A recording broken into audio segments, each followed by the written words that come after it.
Ladies and gentlemen, boys and girls, and friends beyond the binary, it's time for the podcaster. I'm here to help you. Ideally, if you're new or not, I'm here to help you get some sleep. And I appreciate you coming by, because it's time for Sleep With Me, the podcast that puts you to sleep.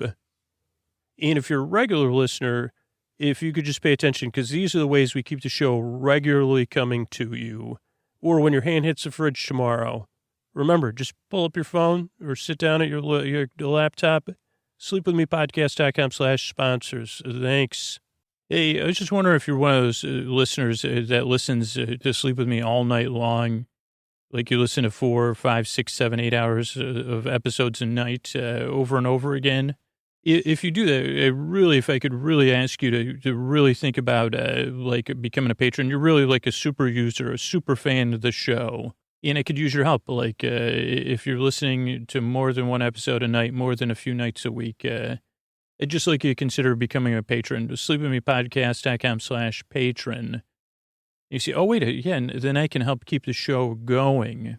Not only that, I found that the people that do listen all night long, that are patrons, they prefer being a patron because they can kind of like, even at $5 a month, you get 2 ad-free episodes a week, and then you get a couple story-only episodes a week. So it's a little bit easier experience, where the free episodes, to keep them out in the feed, they're ad-supported. That's how we keep them free for everybody. The Patreon episodes don't have the jingles. They don't have the credits music. They don't have the thank yous at the end. And you could also just listen to the story-only episodes. Those don't even have the theme music, which some people prefer not to hear. So if you're listening all night, it's actually a little bit better of an experience. I don't know if that's worth $5 or $10 a month for you to be able to skip that stuff, or just a value you already get out of the show. So consider it. If you listen to multiple episodes a night, I'd just ask you to think about it and say, well, I do get a lot of value out of the show, and I guess it would feel great to give the value back. And not only that, it's like I'm becoming a member, because then I'm getting all this other cool stuff that makes it even easier to listen to. So if you think about it, it sounds good to you. sleepwithmepodcast.com/patron. Thanks. All right, everybody, it's time for the Sleepy Supporter Zone. And if you're ever wondering who our sponsors are, you could go to sleepwithmepodcast.com/sponsors. If you get a chance, there's something that works for you there, and you support a sponsor, let me know about it. Share with the sponsors so they know how you heard about it, and I'll thank you on the Sleepy Supporter Zone, or the Sleepy Supporter Zone. But right now, I want to thank some new patrons who also support the show. Carrie with a K, Lilith, Todd, Brooke, Emily, Melissa, and Jesse. They became patrons at the start of the month. I really, really appreciate it. Those are our Sleepy Patreon supporters. And this is the one part of the show I need you to hear, the Sleepy Supporter Zone. Hey, Mystery Bart, there's a lot of people who work very hard on this show. Who are they? Chris Posty Poster Son sounds like an earful. Wrote the theme song. Edits episodes too. Carl W. the Legend also edits episodes. Kenny, Scotty, and Jennifer. Runner. Eric and the team at Astound are on the website. I am the Mystery Bart. I do the lullabies, yeah. I do commissions at JonathanMann.net. Could be for Father's Day, which is coming up soon. Or could be just to say, hey, you're cool. You see the kindness shine straight on through when the listeners form their own Facebook group. Keith, Stacy, Sarah, Julie, and Jennifer. These are your moderators. Get support, dear Scooter, on Patreon. Buy the merch and support the sponsors. You can find anything you want at sleepwithmepodcast.com.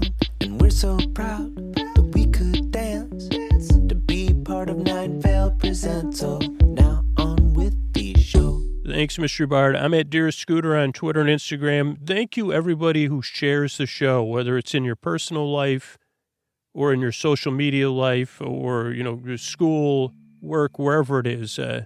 That's really how most people discover the show. It's a really powerful, powerful way, your word of mouth. And you know what? I really appreciate it. That's what I wanted to say. Thank you.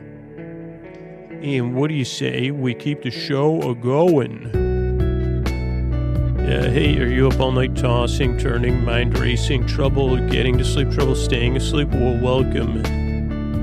This is Sleep With Me, the podcast that puts you to sleep. We do it a bedtime story. All you need to do is get in bed, turn out the lights, and press play. I'm going to do the rest. What I'm going to attempt to do is create a safe place where you could set aside whatever's keeping you awake, whether it's thoughts, feelings, physical sensations, so stuff you're thinking about or stuff you're experiencing or, coming up for you. But it could be travel, it could be situational, whatever's keeping you awake. I'd like to take your mind off that. I'd like to create a kind of safe place, as I said, where you could just, sink in a little bit more. And I guess be distracted. What I'm going to do is I'm going to send my voice across the deep, dark night. I'm going to use these lulling, soothing, creaky, dulcet tones.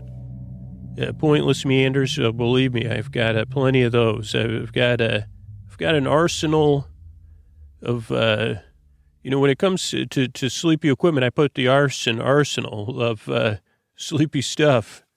I don't know if even I don't know. I said, should I chuckle at that or no? But that's actually, well, anyway. But some of those things would be tangents, superfluous dialogue, a lot of at the beginning of the show, particularly right now, I'd be like unresolved metaphors. I'm pretty sure I don't want to say I invented that. I'm just the first person that, isn't in an English major that's used unresolved metaphors. Or this is the only place where it's like, it's not shade. You're saying, well, the book was full of unresolved metaphors. And you say, oof, that was about as harsh as I said when you said Byron-esque. And I didn't even know what that meant, but I know what unresolved, I think. Is the unresolved metaphor, is it anything like a simile that doesn't get finished? I know technically that one kind of did, but you don't know. Are we in the midst of a metaphorical dialogue right now? Oh, no, it's imaginary dialogue. Wait, so there's a part of my internal imaginary makeup that was an English major? Oh, wow. It must, did you, because that's great. I'd love to sit of all my family members, I think my brother Ken would probably make the best English major just because he has the ability to retain and discuss discrete things about novels that I don't necessarily possess, but I guess an imaginary part of me does. Oh no, you said you're an English major, you're not a good English, okay. What are we talking, like C+? Not quite. Okay, well. Do I pay? Is your tuition imaginary? And am I in charge of it? We got 1 out of 2 of those. Okay, well, we'll see. Sorry, I got distracted there by that. May be an unresolved metaphor. It's definitely be unresolved for me because I'm like, who is this English major living in my collective unconscious?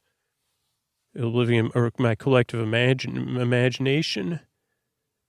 You started an imagination collective. Well, I thought you were an English major. Oh, but you have other interests. Okay, that's cool. I mean, maybe you could write a novel. Okay, get back to the intro. Thanks. That's the most useful thing so far. Okay, so if you're new, those are a couple of ways I'm going to I'm here to keep you company and to take your mind off of stuff. That's basically the basics, structurally what to expect with this show. That's when it can become different because this podcast is outside of the norms of all things, even proper usage of words. Proper use. Say, not only does he have unresolved metaphors, he misuses his imagination. And I say, well, the nuns were telling me that, believe me, they didn't even know they had it right because I just giggled when they said, hey, you misuse your man. And I say, oh boy, if you only knew, sister. I say, so where was I? So if you're new, structurally what to expect. Your show starts off with a few minutes of business. Then we have an intro where I try to make a metaphor about the show, but really what the intro is your chance to wind down or fall asleep, or you can skip ahead. Usually around 18 minutes is the best place to skip ahead to. You'll be pretty close to the beginning of the next portion of our show. But for the majority of regular listeners, the intro kind of becomes part of their bedtime routine, and they use it as a wind down. Or as more and more listeners use it during the day, kind of just they say, well, wonder what Scoots is doing. He's probably having trouble resolving his metaphors. And, that'll be a distraction from this real world stuff for about 20, 30 minutes. So it's kind of like an anti-coffee break. Because or maybe not. I don't know. If only I knew what the correct usage for that was. But I think you know what I mean. But so if you're new, give the show a few tries, especially with the intro, because you say, well, you're not making any sense. And I'd say, oh boy, you got it right. You say, by definition, you can't, you can't, well, I don't know if you can you or can't you unresolved metaphors? And I'd say, well, have you ever seen me try to fix anything? Resolve that one. I think you'll see that there is you'll find you're resolving in my unresolved issues. Spin. That metaphor just set me for a spin. It was like you're right. Maybe I should have snuck a simile in there. You're right. Cheap joke brain. Okay. I think I was in the middle of trying to make another point though. Not needing to listen to me. Oh, give it a few tries. It doesn't make any sense. Give it a few tries, because a lot of people find they say, what are you talking about, or whatever, but I'm just here to help and to take your mind off stuff. So sometimes it takes getting used to, and I'll come back to that. Then after that, tonight we'll have a bedtime story. And if you think this intro was off, this will be a tale of the tape episode where I pick a movie I haven't seen in a long time. That supposedly some part of my nostalgia, whatever that, where's your nostalgia held? Is that, I don't know what organ's in charge of the nostalgia, but whatever it is, I try to go, I say, oh, you said this movie's really important to us, eh? Well, let's try to remember the plot of it. And that always goes very interestingly. So I'll be trying to remember the plot of, The Legend of Billie Jean, which may not even be the name of the movie, and it'll be a very bedtime. Even if I remember anything exciting, don't worry, I'll steer my way around that like a scooter on beach sand. And then the show will end with some thank yous and some good nights. There's some business between the intro and the bedtime story portion of the show, but really the whole show's a bedtime story. It's just a little bit different. And also, if you're new, you don't need to listen to me. You could turn me, listen. That's why I also you could give a few tries, because you say, well, I prefer to listen to Scooter, where I can't hear what he's saying. I mean, I get those reviews are very different. Like, there's some people that like to concentrate, and there's some people that like to lower me to a mumble. There's some people that like to slow the show down. And there's some people that just kind of listen and fall asleep, and then they listen all night long. Like, there's something about, so find what works for you. And there's no pressure to fall asleep. That's the other key part about this show. I'm here to keep you company as you drift off, to take your mind off of stuff, to be here at your side. I'm your ally in the deep dark night, because I've been there. So there's no pressure to fall asleep. That's why I make the shows over an hour or just over an hour. So you see how we got plenty of time. You could queue up episode after episode if you need to. So there's no pressure to fall asleep. Here's the other thing that's kind of new. There's also no pressure to like this show. And I want to fully lean into that in some sense. There's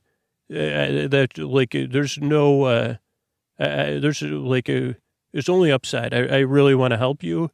And if you give it some tries and it doesn't work for you, or you're already listening and you say, Scoots, we're just not cut from the same jib or whatever. I'd say, well, I don't even know what a jib is, but I do know what a bib is. And if there was an adult bib requirement, what would that be? An ABR? They would have signed it for me.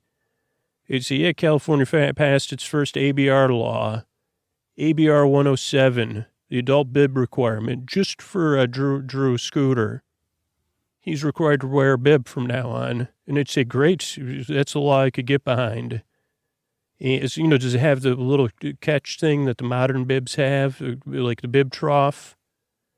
And here's something, I did see Gavin on a plane, on a regular plane, a Southwest flight.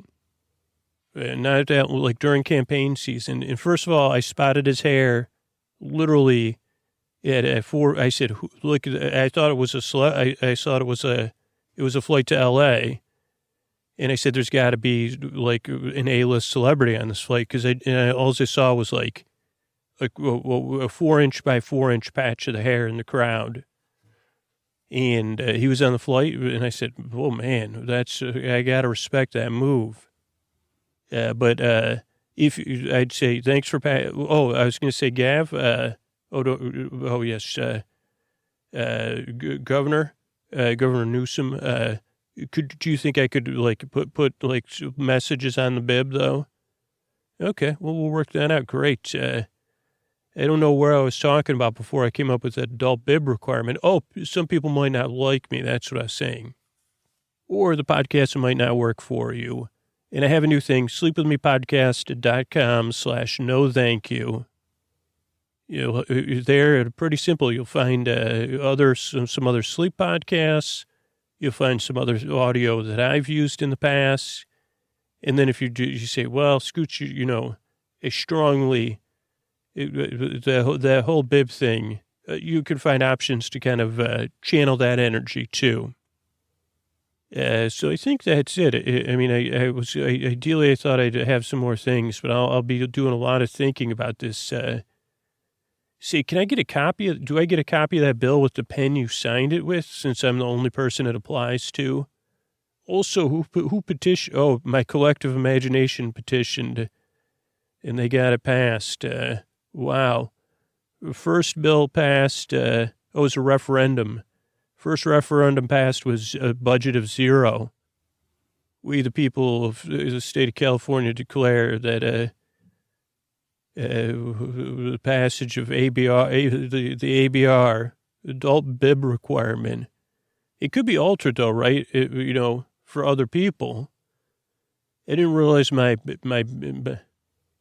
I guess I did, I guess. So I guess that's it. If you're new, honestly, I hope this podcast can help you. If you're a regular listener, I'm glad you're back. Now you got something else to giggle about when you wake up tomorrow. You say, was Scooter talking about bibs again? I think he was. I think he was talking about, he was talking about bibs he was going to design for English majors, lit majors, the book in a bib, he's going to call it. It's a new business he's launching with it because he's required to wear a bib, some sort of marketing thing. And he also said it's great for exercise, really increases like 1 or 2 muscles on your upper shoulder. It's called, book in a bib. And he thinks there'll be a big market for, baby showers and stuff too. Book in a bib, bib in a book. That's the thing. So, that's another idea. Also, that's my idea, by the way. So don't start taking it.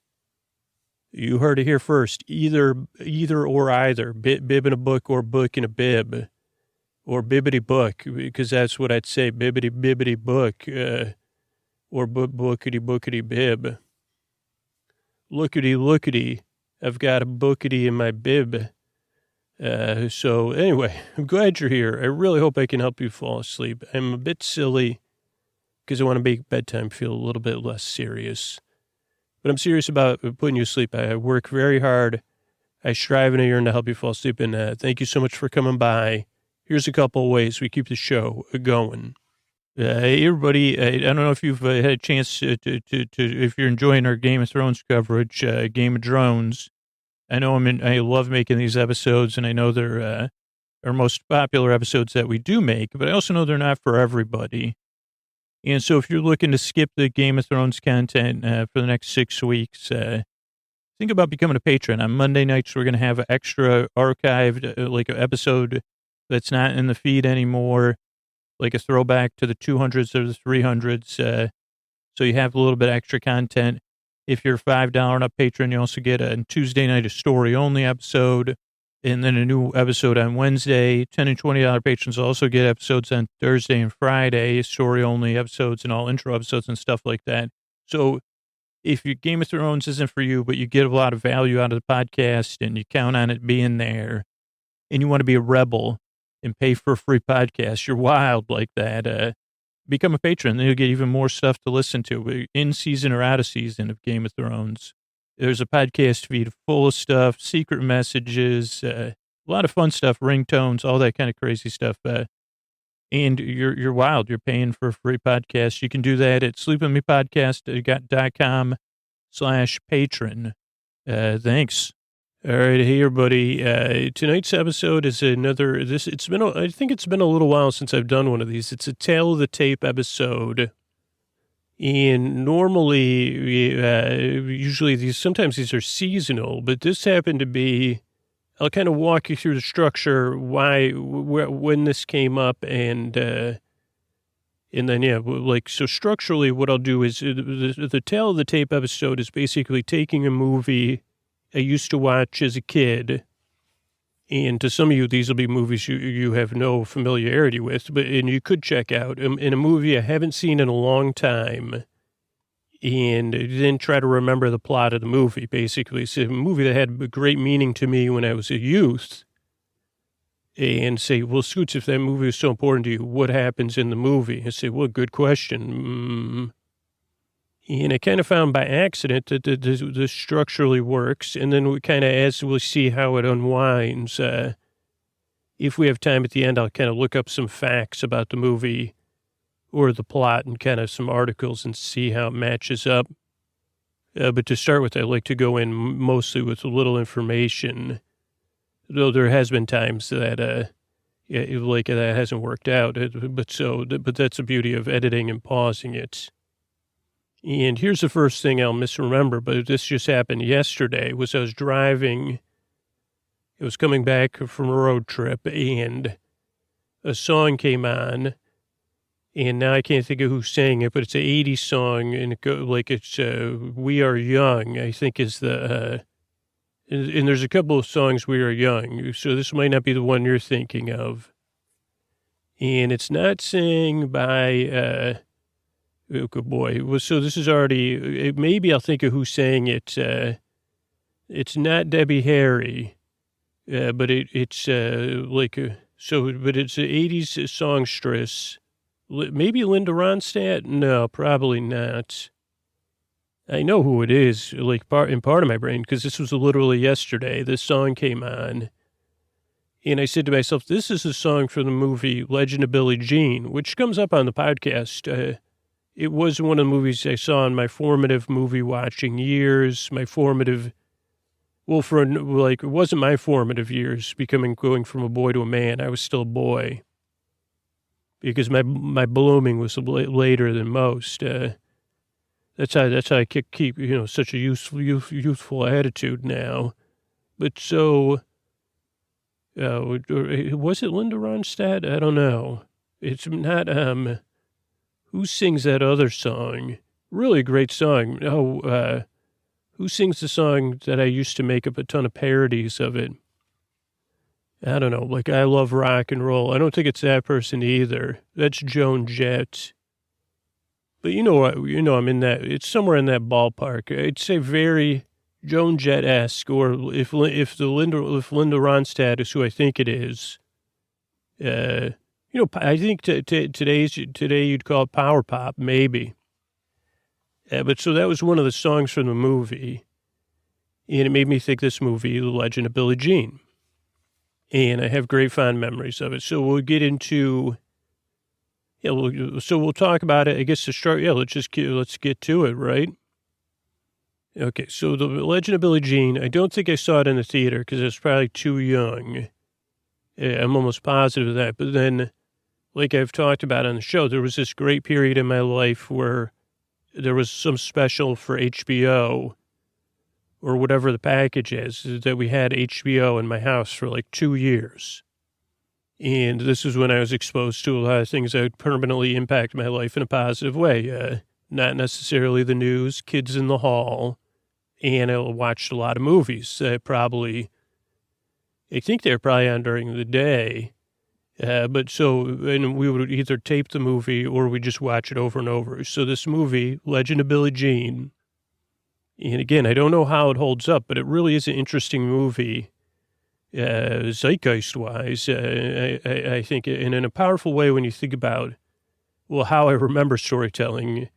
But I think in some way, at least in my memory, I say, well, Jesus is really a forward movie for the 80s. And maybe not in what I'm exactly thinking. I'm thinking in some different ways. Just because the 80s were kind of a time of like vanilla ice cream only. And so you say, would you prefer saltine crackers or vanilla ice cream? Even if you were talking subtextually, you'd say, well, like French vanilla. So I don't know. I guess I'm mixing up my metaphors. But so whatever age I was, it was like a late grammar school, or what do people call it? Elementary school, grammar school age. And this movie it starred two Slaters, Helen Slater and Christian Slater. And I believe this was probably Christian Slater's first film.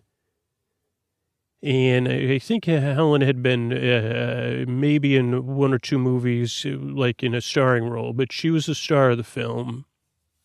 And it did have like, I don't know all of the cast, and I'm not like, but it did have Peter Coyote and, oh boy, Yeardley Smith, who plays Lisa Simpson, I think.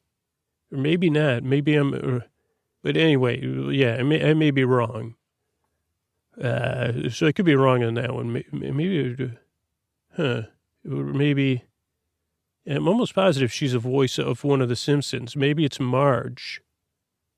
Because I think whoever plays Lisa Simpson was in another movie based on a TV show that's about to be rebooted. But I could be, I've been wrong before. Also, the actor who was also in Back to School, which must have come out before this, because I already had an affinity for him, just because he was a relatable, he's not the lead in this movie, he was a lead in that movie, because he's not like a big, hunky male, so I said I could relate to him. But it was the Slaters that, were the features, I guess, of the film. Oh, did I say Peter Coyote was in it? He kind of was in it. And then one of the secondary characters from Top Gun was in it.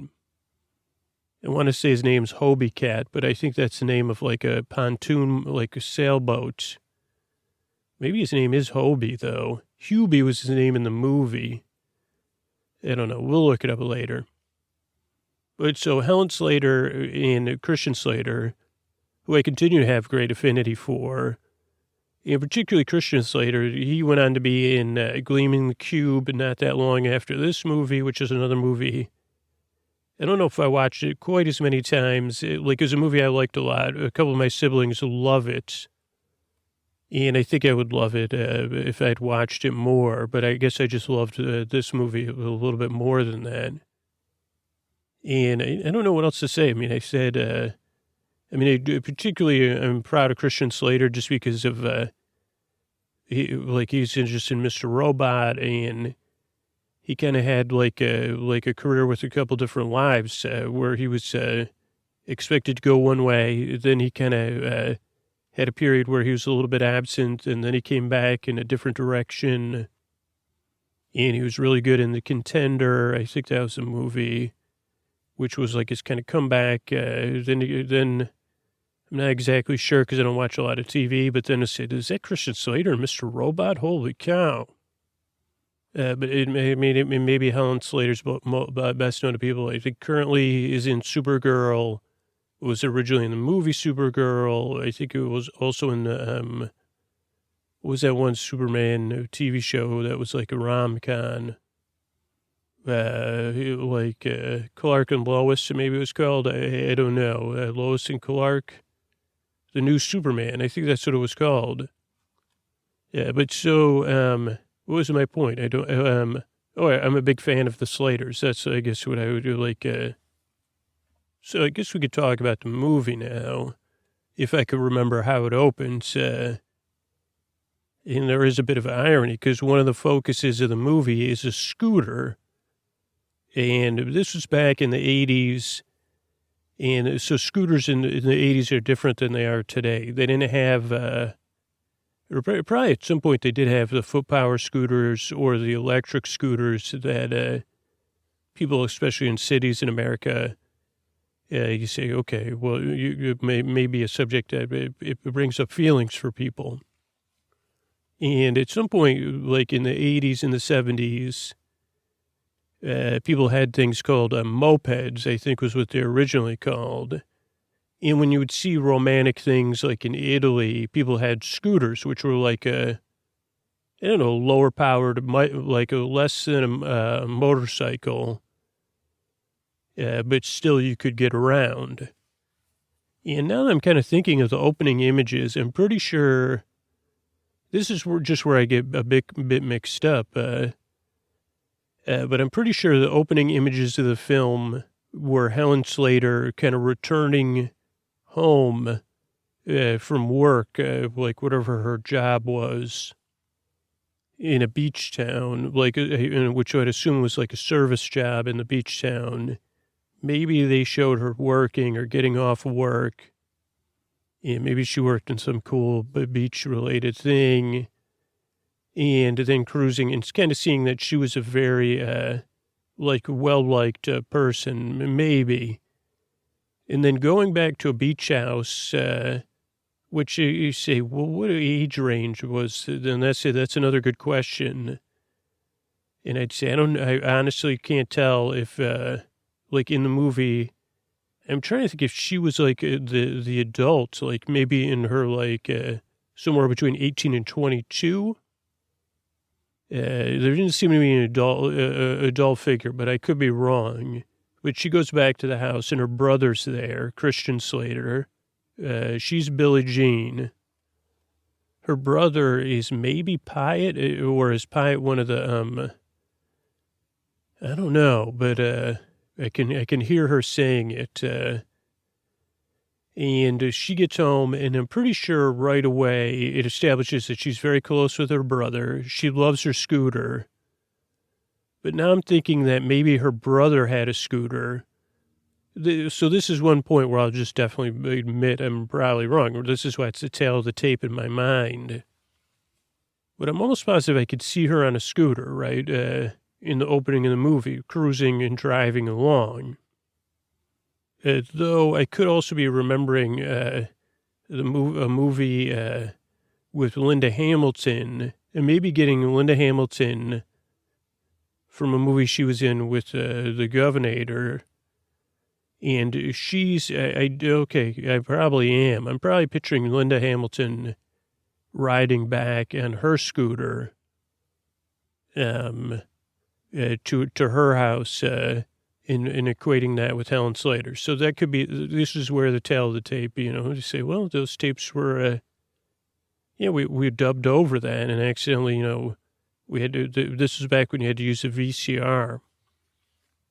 But so the movie opens with Helen Slater. We'll just say that. Then we see her brother, maybe Pyatt, but I'm not sure about that.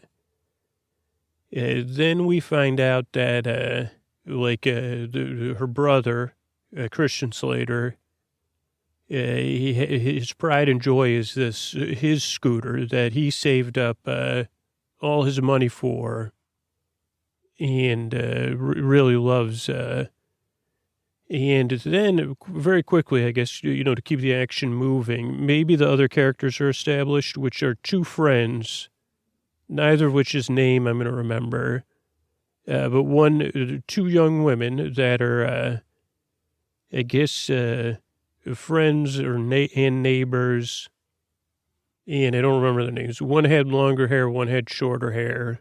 One was probably played by Yeardley Smith or whatever, whoever's name, and the other actress I just honestly don't know. But those were the two friend characters. I don't know if there was any other friend characters. There definitely isn't that I'm remembering. So what happens next is we learn that something happens with Christian Slater's scooter. And what was I thought of that dude's name, and it ends up that it's this, maybe his name's Pyatt? No. What's his name? Hobie? That's the actor's name. Hubie? Maybe that was his name, maybe that's his real name. Maybe he's Pyatt. I don't know. But this total surfer bra, no offense to anybody out there, just this is a caricature of it. Caricature. He gets I don't know if he was jealous of Christian Slater's scooter or what, but they borrow it, I think, and or something, and the scooter gets totally ruined. And they think it's all a big thing because this kid is rich also. And also, Christian Slater's feelings, more than his feelings, get hurt. And I think he goes to try to stand up to them, and they say, well, we didn't do anything, you know. And at some point, that's when Peter Coyote gets involved. He's like the town sheriff, like the beach town sheriff. And he kind of says, what's going on here? And they say, well, we don't know. There's somebody is it's a mystery. And he kind of stuck within the bounds of his profession. He says, but Helen Slater, Billie Jean is not having it. So she goes up to this, maybe he is Pyatt or is he Hubie? I don't know. But she goes to him, the surfer, and she says, you got to pay for this. And he goes, no. Now his dad and him own some store that sells trinkets to tourists, so, overpriced T-shirts and stuff like that. So she goes to the dad and she says, your son destroyed my brother's scooter and he needs to pay for it. And he says, no, I didn't, Dad. No, she's lying. And Helen Slater says, no, and, this is you'll pay for it. And the dad is played by an actor that usually plays like slime balls. But he says, sure, I'll pay for it. And then what happens is quickly becomes apparent that he doesn't intend to pay and puts Billie Jean in a position where she further has to assert right and wrong and her boundaries. So then I don't know what happens next except that, this was before Christian Slater was in the movie, was he in that movie? Right? The Young Cowboys, I think it was called, with Billy the Kid. But even in this movie, he fantasizes about being a Billy the Kid type character. And so at some point he gets involved and he pretends he's Billy the Kid. So I don't know if they take the money, which was rightfully theirs, and in Billie Jean's saying, hell no, to the dad. But I don't know. I think it goes quickly goes awry because of Christian Slater pushing everything up a notch, and they have to bail. So I think, because the dad of the main sleaze, he bumps his elbow, and he says, "Oh, I bumped my elbow because your brother bumped into me or something." The usual. And so they have to bail. I don't know if they got any. I guess they didn't get any of the money. Yeah, but they still have to bail out of there. Because at this point, it's like the town rich guy and his bratty son. And so they bail. They go back to their neighborhood. maybe they lived in I guess they did live in a trailer park because maybe that makes sense. Like a trailer park near the beach. It just because they say, well, that'd be it makes sense with the two of them. And they're just closeness to their neighbors. Also, okay, now I'm remembering a couple other things. But basically what they do is they start packing up, the two of them, because they know they're going to get busted soon. And then their two best friends are like, what are you guys doing? Why are you so worried? Maybe they were even hanging at the house or at their place. And they say, no, we got to get out of here. They ask the one friend with the shorter hair, can you drive us somewhere? Because we got to get out. And she says, sure. And the two friends are like, we're coming with you.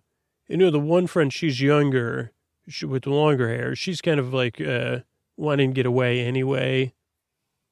And so then they all end up going, they're forced to this call to adventure. But they go on this call to adventure, and they pack up a station wagon.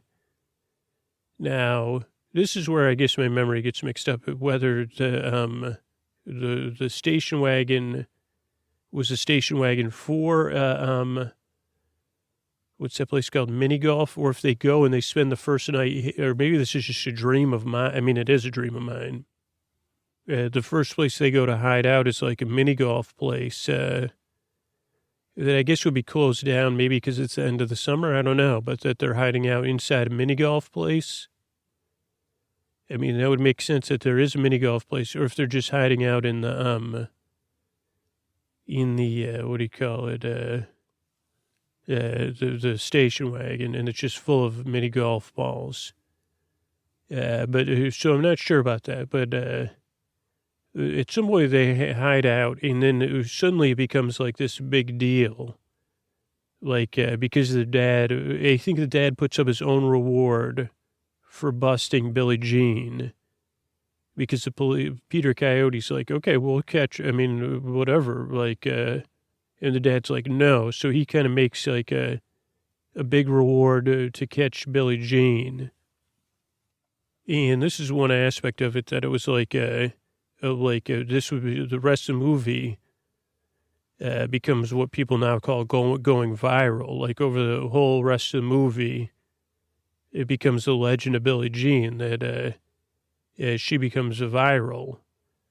I don't exactly remember how, though. Like, I remember, like, what happens next is, like, they go to, like, 7-Eleven and get food. They talk a lot, and you really establish that the four of them care for one another. So there's that part. Then they have to keep hiding out. So then somehow they end up trying to sneak into this house. And I don't know how they decided that, or where, like a really fancy mansion or something, that they said, oh, nobody's here. It's just a rich person's beach house or something with a nice pool. So they go in there. What they don't realize is the guy that was the actor from, what do you call it? Back to School lives there. And he's kind of like a recluse and an introvert. And so then, there's like some rising action, but it's more of like a misdirect. And he says, oh, I know who you are. And then for some reason, it just happens that a Joan of Arc movie's on. So they watch a Joan of Arc movie. And Billie Jean's thinking about like how there's been already 2 levels of injustice, or 3 levels. I mean, literally at the hands of the patriarchy. I mean, in the especially this upper class, patriarch and his son, future patriarch. And it was all done in a kind of a straightforward. I mean, I think without trying to bury it in subtext, and I think that was a good, I don't know, that's what I'm surprised for the 80s, was that part of it. Well, one part was that surprise is, that it wasn't like for me, whatever grade I was in, I was like, oh, okay, I get this, I get the message. and it's being delivered to me in a straightforward way, but not spoon-fed to me at the time. But again, it might just, I don't know if it stands up to time. But another thing I thought was great was the casting, because I really thought, and again, this is just my memory, is that the four leads were, even though I don't remember everybody's names, were like the friendships were very believable. And that it wasn't like, I mean, I realized they were all actors and actresses, but that they weren't professionalized. Like, there's something about the more people get into acting at a young age, the harder it becomes to get good performances from child actors and actresses. I mean, I don't know if you know what I mean, but like you see movies where every kid, I mean, I guess would be a little bit younger. These were like high school to young adults, but the performances were, at least at the time, I found them very relatable and believable, and without being like they seem like real people. And so they're staying at this guy's house, and I think there's a ticking clock, maybe because his parents are coming home or something in a day or two. And they watch Joan of Arc. He kind of tells Billie Jean that, he believes in what she's doing. Then she kind of goes into this introspective mode. Also, the younger, long-haired character, she experiences her own personal change and growth. And then, so Billie Jean's in her own kind of figuring introspective mode, but also like a planning mode and an accepting mode of her, needing to stand up. But also to get this counter message out, because this patriarch dude was I'm going to put up a reward because Billie Jean's a jerk. And so she cuts her hair. I guess that was another point of the movie, was that she had long blonde hair. And that was part of her identity up until this point. So she sees Joan of Arc, she cuts her hair. Also, they didn't have any change of clothes, so she was wearing, at some point they all go swimming, which I think probably happened earlier. And there's a water slide from the kid's bedroom into the pool from the second floor, which was like this dramatic and cool thing. But so she cuts her hair. She, gets this, some sort of... what is that called? She starts wearing a wetsuit top, which just makes her look cooler. And then the guy tells her about the power of media. I think they had there's a 25-minute Marshall McLuhan, think piece in there. It wasn't even resolved. They were like, well, is it, and he said, well, now we have these cameras. We can get to, this would have made sense on the internet because this doesn't make sense in the movie.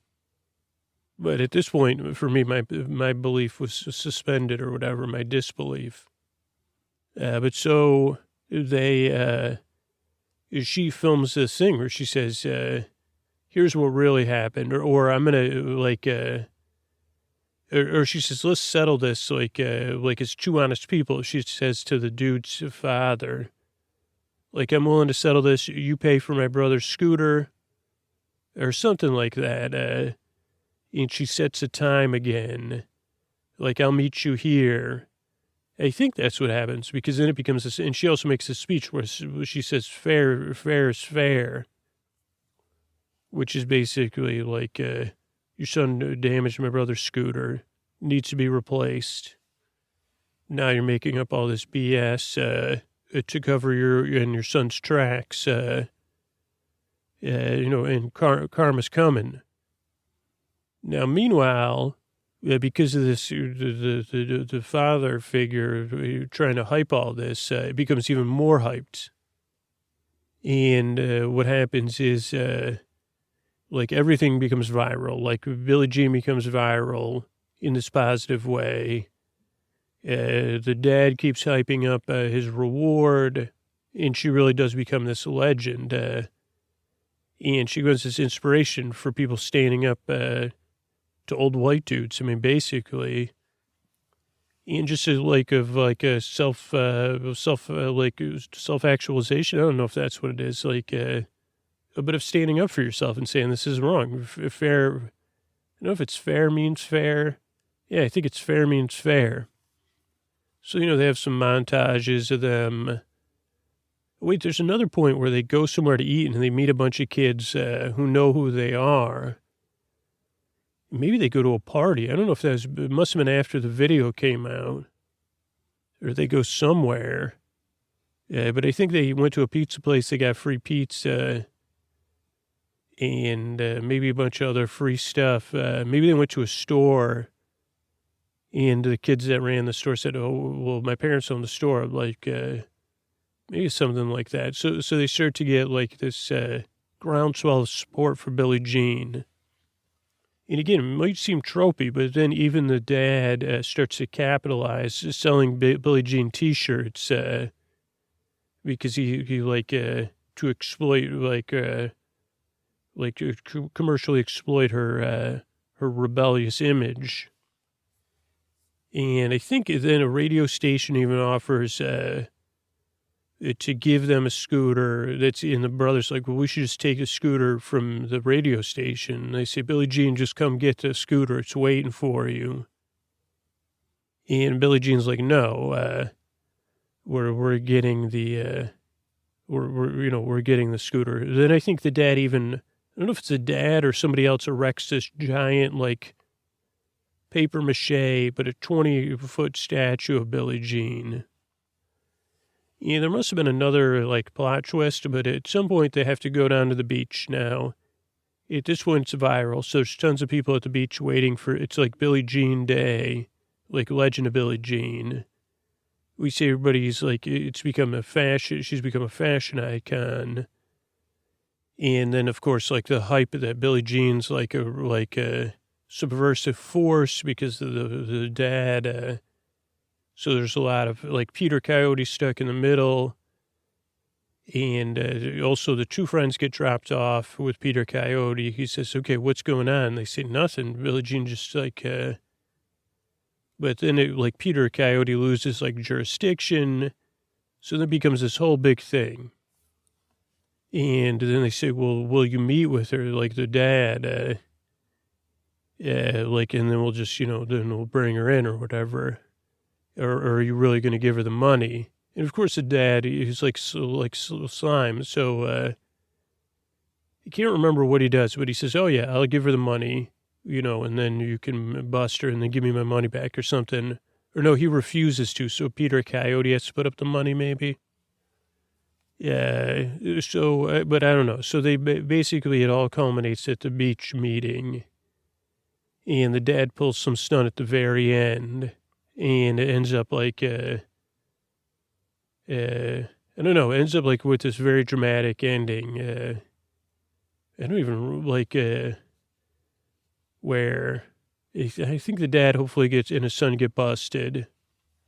Billie Jean's kind of shown, I don't know, maybe he tried to turn the tables on Billie Jean one last time.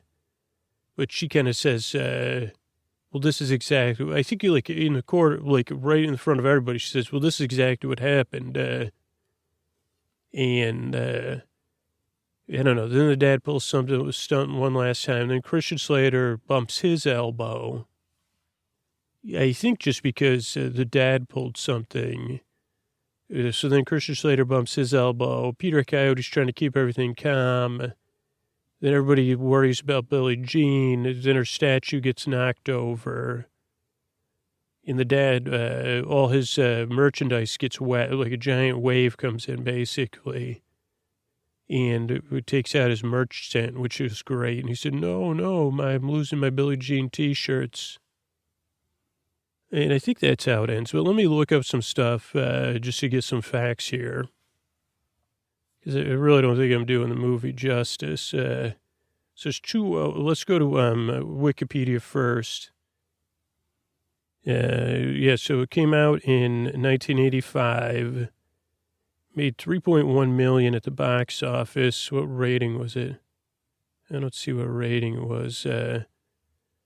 Let's see. Rides with her younger brother on his Honda Elite 150 to go swimming, and Hubie Pyatt, they wanted to live in Vermont too. That's how it ends. But Hubie takes the scooter, and the friends' names are Putter and Ophelia. And she goes to Peter Coyote, but he says, just wait till the scooter comes home with your brother. It's just kid stuff. Then Billie Jean tries to go get the money. Then Binks is a brother, escalates everything. Mr. Pyatt bumps his shoulder. Then Peter Coyote, Detective Ringwald, realizes he should have intervened earlier. Billie Jean now Billie Jean's like, Mr. Pyatt has to own up. So then they meet Lloyd, who's, he's, okay, so there's an extra layer with the video. And Lloyd, because his dad is the DA. But they still film the video and everything. Billie Jean becomes a teen icon. Young fans follow her every movement. She brings Putter and Ophelia back. Ringwald, they cover, they use a bunch of Billie Jeans for distraction. Well, now it says Mr. Pyatt puts out the reward. Maybe that's where the culmination is. Her and her brother go undercover. Then her cover gets blown. Binks bumps his shoulder. Billie Jean gets gives Mr. Pyatt his deserved comeuppance. And everyone saw it. Everyone sees it. And then they take out his store. And then later, Billie Jean and Binks are headed to Vermont. And Binks looks after a red snowmobile. Okay, so I did remember it. Let's see, soundtrack. Invincible was Pat Benatar. Did I say Pat Benatar? I don't think I did. We will be invincible. We are young. But it's Invincible is the name of the song. Okay, so let's look at Rotten Tomatoes. See how I did there. On the tomato meter, it got 40%, but the audience score is 75%. Let's just see if there's any critics we know. I don't see any famous critics here on the first page. Let's just dig deeper. I'm trying to find actual reviews around when it came out. Not seeing anything earlier than 2005. So we'll skip that. And Film School Rejects actually has a post about watching. Well, I'll read it. 28 Things We Learned from the Legend of Billie Jean commentary. Let's see, a paraphrase. There's a lot of talk recently about the lack of female superhero films, and great ones in particular. But one of us is one people have missed out on stars Helen Slater, and it's not Supergirl. It's Legend of Billie Jean. And, has sidekicks and nemesis and a catchphrase, fair is fair. Not fair means fair. Okay, so let's see. The story and character beats silver fun and excitement, set to a catchy 80s soundtrack. Roster of familiar faces: Christian Slater, Yeardley Smith, Peter Coyote, Keith Gordon, and Dean Stockwell. And the dude from Top Gun. And, I might have to watch. I might have to find this on DVD. Helen Slater and Yeardley Smith are the commentators. Yeardley Smith says she still gets approached by people who ask, who quote, because she became a woman in the movie. She had her first period, and so it was a big deal for her character. one of her catch lines is, when can I get a diaphragm? Helen Slater's first comment is that Christian Slater is not actually her brother. Holy cow. She says people always assume they're related, to which I can only reply, guilty as charged. Oh, that's like the thing. I thought they were related too. Holy cow. Both actresses joke about their terrible Southern accents. They said it might have been hard for Christian Slater because the three actresses kind of hung out, but he didn't have anyone that was his age. He was 15, and he had to go to school during it. Let's see what else. They were like, the film was rewritten a lot of times, so much so that the original writer, Walter Bernstein, ended up uncredited. They both liked working with Peter Coyote. There's it's PG-13. There's a lot of F-bombs. They said they were surprised. Because Helen Slater was like, maybe my daughter's going to watch this. I think it's okay to swear. They talk about Richard Bradford, who may be the dirtbag in the movie, the dad. They talk about the other actress, Martha Graham. Helen had to do a lot of shots in a wig because of reshoots after her hair was cut. Smith still has the stuffed bear that her character loved in the movie. Oh, they were shooting this movie when Supergirl came out, and some of the cast went to see it on opening day. They shot it in Corpus Christi, Texas, and that's where it's set. And that they would go to the mall during their time off during shoots. Helen said that was cool because there weren't malls in New York City.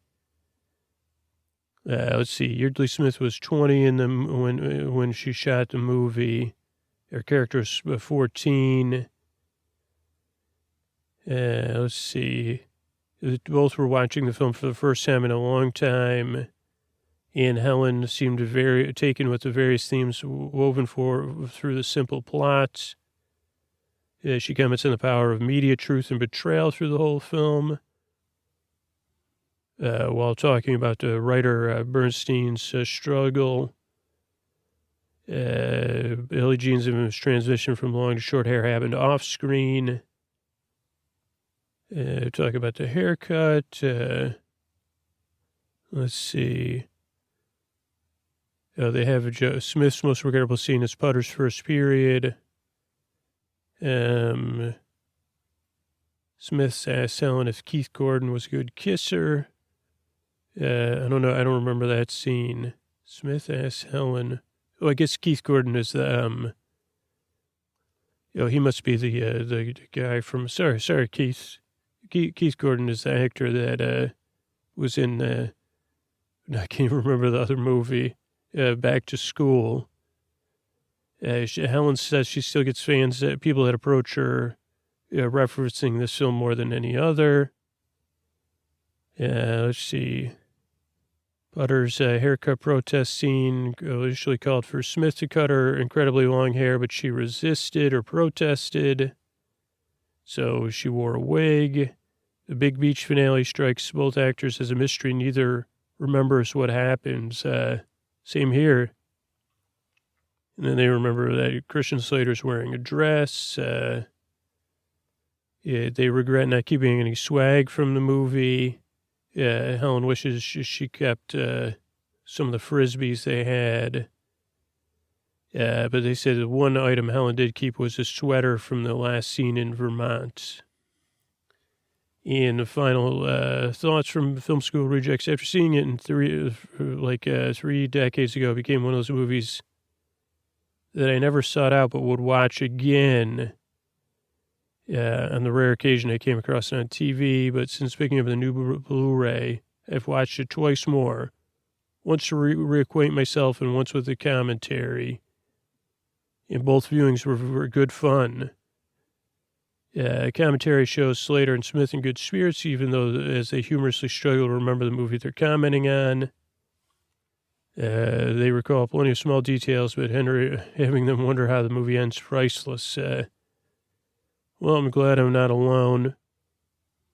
And it sounds like it stands up, so definitely a movie to check out. I guess it's like on the R side of PG-13 as far as language goes, but I don't know. I feel like, it was a movie I watched a lot as a kid. Thanks, and good night. I want to thank everybody recently reviewed the show on Apple Podcasts. Got any games on your phone? It says, thank you, Scoots. 5 stars. Helps me every night. Sleep says, within 30 minutes, which is a feat for me, absolutely genius. Become a ritual. I honestly look forward to it. 5 stars. Chaz Star 13. You know, that was like a Radiohead song that rarely they play. It's like an alternate version, Chaz Star. I wish I could sing a few bars, but it's too deep in the show. Brilliant narrator has a gift. Don't know how he does it. Funny and clever. Acting Scott, S-K-O-T. This is like a kind of this is a 2-star review. But it's like a point of, some people they tend to make this up about the podcast. They see this again and again. They say that to ask for money for 20 minutes every episode, which just simply isn't true. I mean, maybe they just catch it with when I ask at the beginning of the show, which isn't even ever for a few minutes, and then at the midpoint. But yeah, it is a matter of I have to push outside my comfort zone so that I can keep the podcast going and free. But I guess I gotta I don't know, I should be such a grand person. I could just not even register with me. Maybe I'm growing that way. Seabear21 though from Canada says godsend. I use this very often, but on nights when I feel myself toss. Oh, I don't use it often, but on nights when I'm tossing and turning, I pop on Sleep With Me.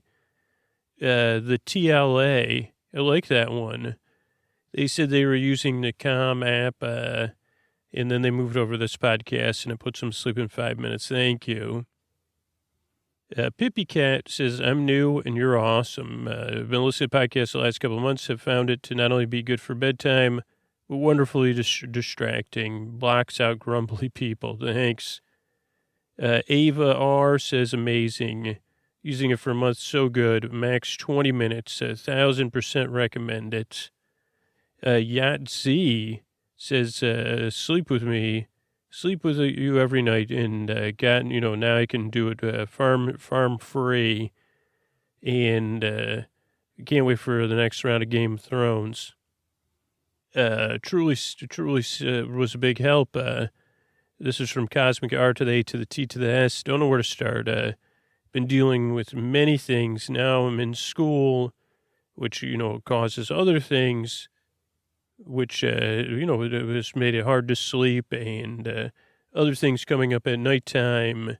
Then I heard about the podcast, gave it a try. 10 minutes, I was sound asleep. The way I like to listen is by trying to focus on everything that's being said, because it just lulls my brain to sleep. And dealing with a lot of stuff that a lot of us deal with. And I'm so happy to help. Gave me the energy to start getting help and go to class. That's a big thing for me. It's really an honor to help. Neeper78 from Canada. Can't believe this works, but it does. Discovered it by accident. I was looking at usually using sleep meditation. This popped up, and when my mind won't stop, Scooter's voice does it. Fire Vixen, here's something I'll probably say it on the regular show, but I thought, even when that whole thing became a thing with the 2 documentaries, I thought it was, because of my dyslexia, I thought it was Fry, F-R-Y-E, Fry. And then I said, huh, and when I watched This Is Not a Joke, and then it was okay, maybe I should choose which documentary I'm going to watch. And then I did. And when I was choosing it, I realized, oh, it's like FYRE, like it shouldn't. But this person was, I don't know if they're in that shoot, but oh boy, so good, so soothing. I can hear the theme before it plays. I Sleep Well is from Incognito 82. Mazkey says, love this. My mom recommended it, and it's never failed. Thanks, you. And Heidi Carrots, I believe, was like our 2000th written review. So thank you, Heidi Carrots. The best there is. So I tried Calm 2, then I gave this a try, and it helps put me to sleep. So that's it. Thank you so much for reviewing the show on Apple Podcasts. You Sleep With Me grows by direct listener support on Patreon and by people that support sponsors. We grow by people just naturally sharing the show, writing reviews, or just telling people about it. So thanks everybody that does that. And if you're looking for a podcast to check out Within the Wires, seasons 1, 2, and 3. Brilliant podcast. You can start at any of those. I mean, I listened to season 1 first, but you could start with any season. It might be cool to hear people's different experiences and listening to them in different order. But really tuning in. That's part of Night Vale Presents, which we're also part of Night Vale Presents. You can find out all the other shows. So Within the Wires, you can find that in your podcast app or at nightvalepresents.com. We're also a member of PRX. You can see everything they're doing at prx.org. And there's plenty of other episodes here for you if you need it. I'm here for you. Good night.